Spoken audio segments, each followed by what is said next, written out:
Hello, my name is Chris, and today we're going to take a quick look at how to display data with a scatter plot using Microsoft Excel. First, I'm going to select the two columns of data. Then I'm going to go to the Insert tab and click on the Scatter Plot icon. A drop-down menu will appear, and I will select the Simple Scatter Plot. And just like that, Excel creates a scatter plot for you. First, I need to add a title. So I will copy and paste the title from the spreadsheet.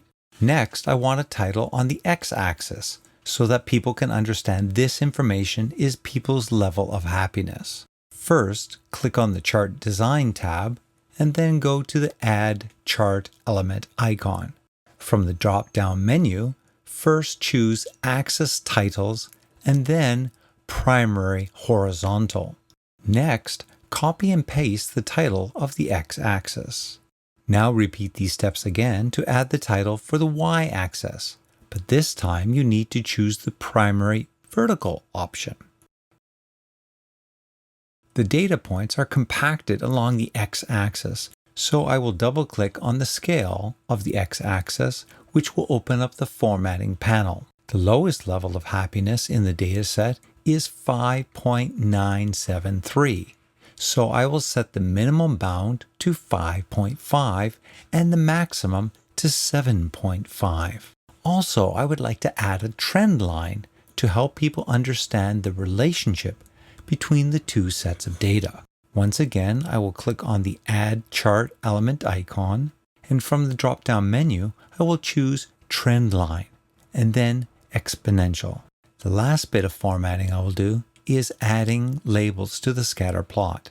Once again, I will click on the Add Chart Element icon, and from the drop-down menu, I will choose Add Data Labels to be put on the left-hand side. By default, the labels show the value of the y-axis, but I want the country names instead. So I will double-click on the data label, which will open up the formatting panel, and choose the value from cells instead.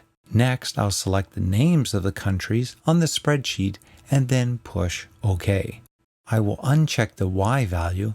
To help out with readability, I will resize the scatter plot by selecting and extending the edges of the graph. Then I will select and drag the data labels that are too close together.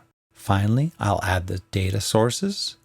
And now I have a scatter plot that shows the relationship between people's perceived level of happiness and GDP per capita.